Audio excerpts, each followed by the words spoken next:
એટલે લીસું છે, લીસું લીસું છે અને ગતિથી ચાલવાનું છે. લીસું છે અને ગતિથી ચાલવાનું છે.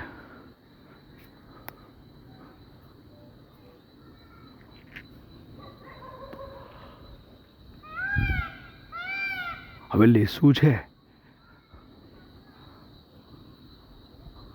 અને ગતિથી ચાલીએ તો પડી જવાની સંભાવના છે, લપસી જવાની સંભાવના છે. લીસું છે એટલે લપસી જ જવાનું, કેમ કે ગતિથી ચાલીએ છીએ.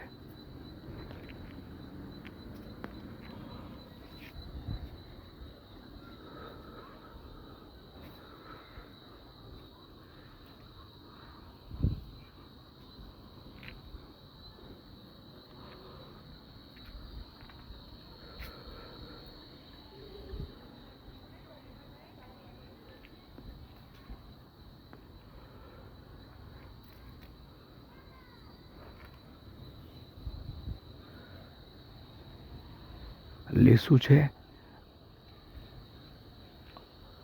અને ગતિથી ચાલવાનું છે. એટલે લીસું છે એટલે લપસી જવાના ચાન્સ વધારે છે.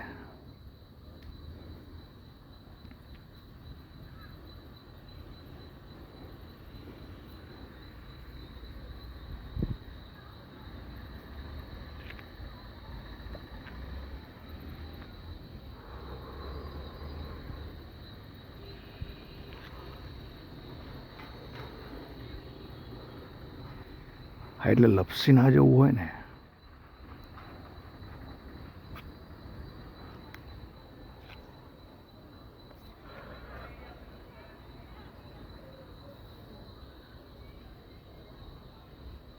લપસી ના જવું હોય ને તો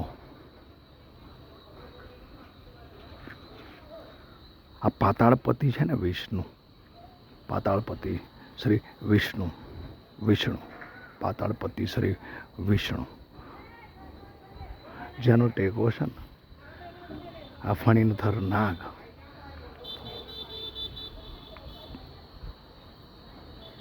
જેનો ટેકો છે ને એ ફણીધર નાગ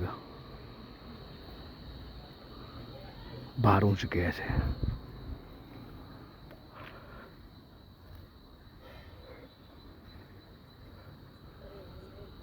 ભારું જ કહે છે.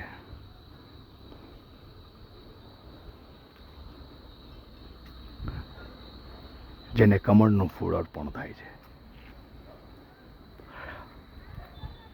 અને કમળ ચરણમાં રહે છે.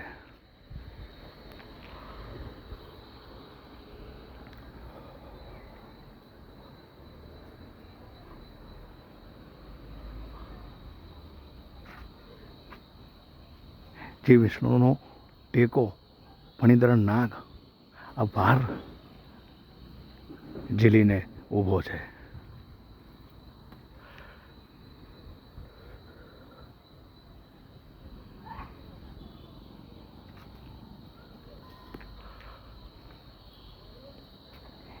એ કમળનું અર્પણ આપણે શ્રી વિષ્ણુને કરીએ છીએ,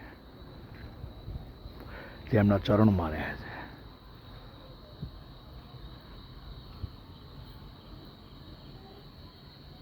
એટલે કમળની ગંભીરતા સમજીને એ કમળનું ફૂલ લઈને જજો, કેમ કે કમળ તો કાદવમાં ખીલે છે.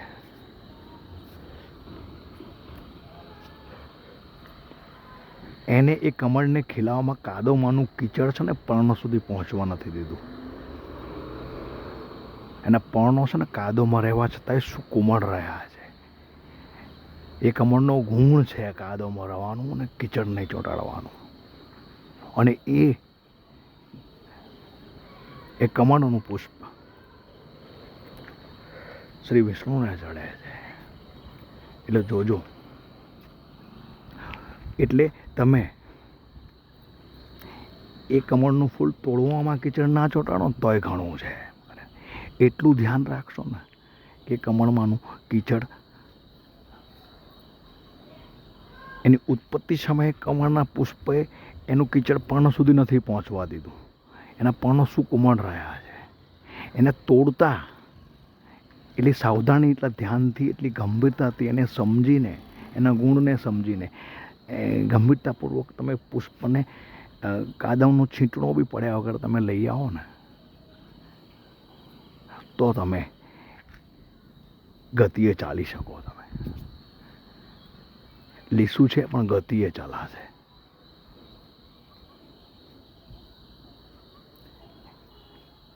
કેમ કે આપણે ધ્યાન રાખ્યું છે કે જે પાતાળપતિ શેષનાગ જેનો ટેકો છે, એ જે ભાર ઝીલીને ઊભો છે, એના ચરણોમાં કમળનું પુષ્પ અર્પણ થાય છે અને એની ચરણમાં લક્ષ્મી રહે છે.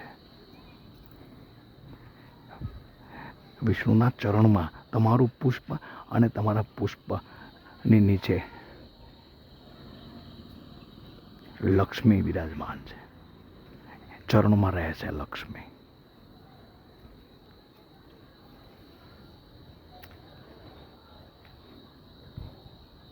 એટલે લીસું હશે પણ તમે ગતિથી ચાલી શકશો. તમે કેમ કે તમે એ કમળનું પુષ્પ અર્પણ કર્યું છે.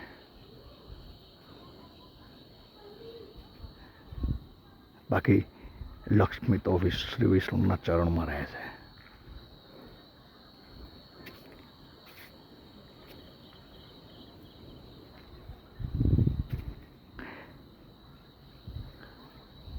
અને ક્યાંક ક્યાંક એ લક્ષ્મી છે ને એ માથે ચડી છે. એ કહેવાતી લક્ષ્મી છે ને ક્યાંક ક્યાંક માથે પડી છે, માથે ચડી છે. જાણે વિષ્ણુના ચરણમાં તો લક્ષ્મી રહે, જેના ચરણમાં લક્ષ્મી હોય, જેના ચરણ જે લક્ષ્મી આ વિષ્ણુ જેનો ટેકો ફણીધર શેષનાગ છે, જે આ જગતનો ભાર ઝીલીને ઊભો છે, એ વિષ્ણુના ચરણમાં જે લક્ષ્મી રહે છે, એને ક્યાં માથે ચડવાની જરૂર છે?